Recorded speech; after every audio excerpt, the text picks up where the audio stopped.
Greetings, and welcome to this segment about Thor's fishing expedition, produced by VikingAgeStudies.org. First, I will present the tale as told by Snorri Sturluson in his Edda. Then, I will recite some verses by Úlfr Uggason from his poem Húsdrápa. The poet describes mythic scenes carved on the wall of a Viking Age Icelandic hall, which portray Thor hooking the enormous serpent. I will conclude with some thoughts about the significance of the myth. In the section of his prose Edda called Gylfaginning, Snorri Sturluson presents mythic information and narratives in a story within a story. The frame story involves a certain King Gylfi, who seeks out the mysterious occupants of Ásgarðr, the Æsir. The Æsir are the Norse gods and goddesses, but they conceal their true identities and proceed to delude Gylfi. There the king encounters three men sitting one above the other. Haur, high, which is one of the many names of Odin, Jomthaur, just as high, and Thriði, or third. King Gylfi inquires about the nature of the universe and its occupants, including the relations and actions of the gods and goddesses. Using this conversation, Snorri devotes a large portion of his exposition to the journeys of Thor. In response to King Gylfi's inquiry whether Thor had ever encountered such great power and might that he could not manage to overcome the adversity, Haur tells of many chains of events. He begins with a long and detailed account of an expedition to land occupied by giants, and how Thor was tricked by magical illusions. Among three feats that Thor was unable to accomplish was lifting a cat completely off the floor. However, upon leaving, Thor was told by the giant Utgarda-Loki, "It did not seem to me any less impressive either when you lifted up the cat, and to tell you the truth, everyone that was watching was terrified when you raised one of its feet from the ground. For that cat was not what it appeared to you. It was the Midgard serpent, which lies encircling all lands, and its length was hardly enough for both its head and its tail to touch the ground. And so far did you reach up that you were not far from the sky." The Midgard serpent, Mithgarsormr, otherwise known by its name Jörmungandr, is one of three hideous offspring sired by the trickster god Loki, and a giantess. Odin learned from prophecies about the destructive, lethal power of Jörmungandr, so he had it thrust in the sea, where it grew to encircle all lands and bites its own tail. After being told about how he was tricked, Thor lifted his hammer to smash the skull of Utgarda-Loki, but the giant vanished. As he made the return trip home, Thor made up his mind that he would seek out the Midgard serpent, Mithgarsormr. Indeed, this is the topic of the next tale in Gylfaginning, and here I'll relate the most important details. Thor's intent was to redress the humiliation from his previous journey, and he left in such haste that he did not take with him his goats, chariot, or companions. He went across Midgard, Mithgarðr, in the appearance of a young boy. He arrived at the abode of a giant, Hymir, and spent the night there. At dawn, Hymir got ready to row out fishing, and Thor asked to accompany him. Hymir insulted Thor, stating there would not be much advantage to taking him along, since he was small and just a lad, and he would get cold if he stayed out as long and as far as Hymir was used to. Thor considered smashing the giant's skull just then, but decided to hold off since he was planning on testing his strength elsewhere. After inquiring about bait, Hymir told Thor to go find his own. Thor responded by tearing off the head of one of Hymir's oxen. Thor went aboard, seated himself in the well of the boat, and began to row. Hymir sat in the bow, was impressed by Thor's rowing, and he joined in as they moved out to sea at a brisk pace. Hymir twice indicated that they had rowed far ymnough, and the second time declared that it would be dangerous to be further from shore due to Mithgarsormr. Nevertheless, Thor continued rowing on a bit, and this made Hymir unhappy. The rest is worth quoting at length. And when Thor had shipped his oars, he got out a line that was pretty strong, and the hook was no smaller or less mighty looking. Onto this hook Thor fastened the ox head and threw it overboard, and the hook went to the bottom. And then it is true to say that Thor fooled the Midgard serpent no less than Utgarda-Loki had made a laughingstock of Thor when he was lifting the serpent up with his hand. The Midgard serpent stretched its mouth round the ox head, and the hook stuck into the roof of the serpent's mouth. And when the serpent felt this, it jerked away so hard that both Thor's fists banged down on the gunwale. Then Thor got angry and summoned up his oust strength, pushed down so hard that he forced both feet through the boat and braced them against the seabed, and then hauled the serpent up to the gunwale. And one can claim that a person does not know what a horrible sight is, who did not get to see how Thor fixed his eyes on the serpent, and the serpent stared back up at him, spitting poison.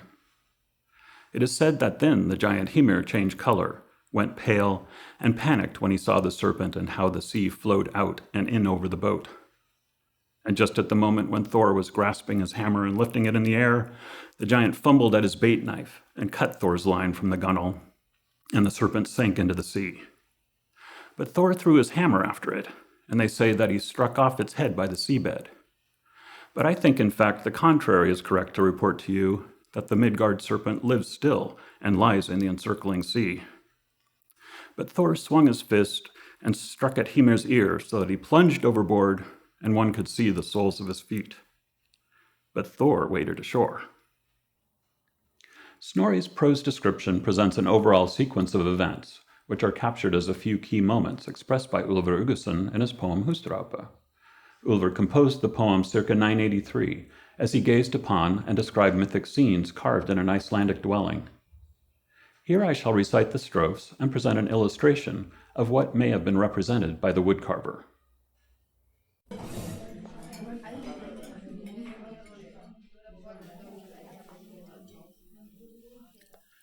Þjóðfólksnum hvað þykja, þykling fyren mikla, havren njóts at höfgum, heiting megundræti. Innmáni skein eines, undóts vinurbanda, afskeit eigigeislam, úrsæl á mein stórðar. In styr þínul starði, stórður legs fyrir vorði, fróns á fólka reini, fránleitar og bleis eitri.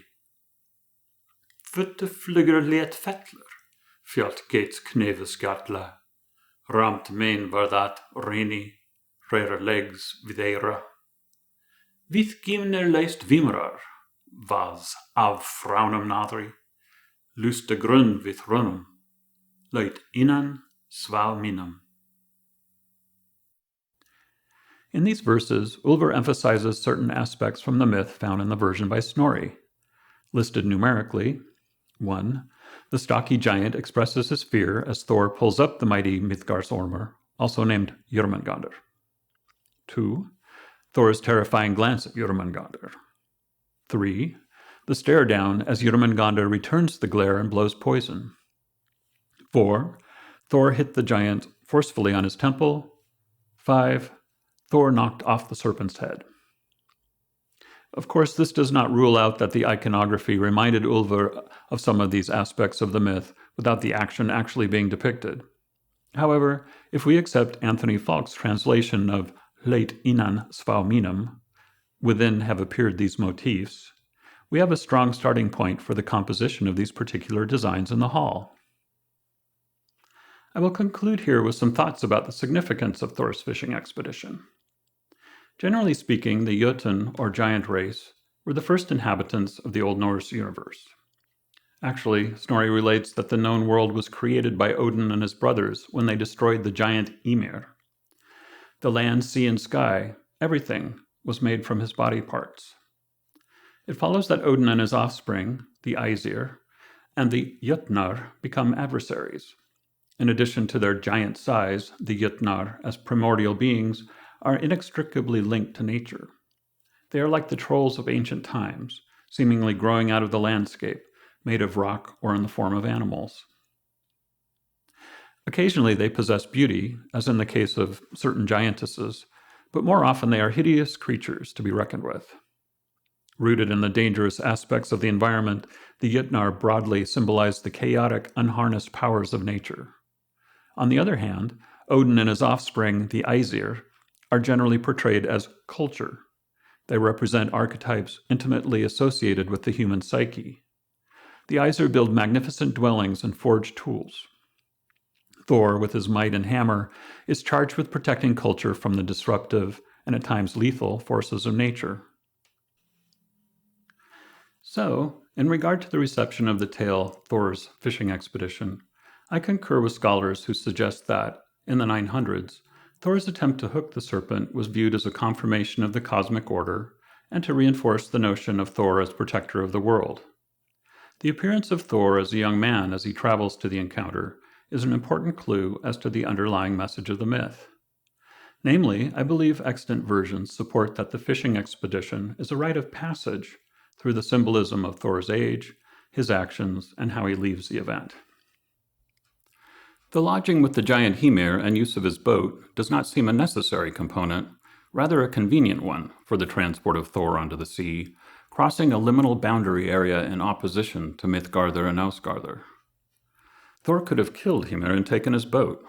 Thor is not foreign to water. He crosses water boundaries by waiting all the time, but indeed at times he needs assistance with it. Perhaps the balance of cosmic forces is found in the detail that Thor needed the giant to show him where Jörmungandr was to be found, a chthonic guide, as it were, much like a wise person informs the initiate with primal knowledge. However, his guide becomes fear-stricken as Thor reaches a stage of separation from the familiar, a place in which transformation may occur. When Thor hooks the serpent, he grows in Aust's strength, strikes Mythgarðr's Ormur with his hammer, boxes the giant, and in the case of the poem Húsdrápa, the serpent's head is struck off. His time of separation and his vision of overcoming adversity realized marks the transformational point of the myth. Thor emerges initiated, one who has learned, exercised his skill, and achieved his lesson. He is ready to rejoin his Æsir clan, and presumably do it all over again. This is what Thor represents to humans, one who repeatedly faces challenges and needs to overcome them, just like people do on an everyday basis. The world order is not destroyed. In a mythic world, the serpent simply grows another head, just as challenges may arise at any given moment that demand our attention. I hope you have enjoyed and found this segment about Thor useful. You'll find links to other episodes and additional information at vikingagestudies.org, including a full list of references. Thanks for watching.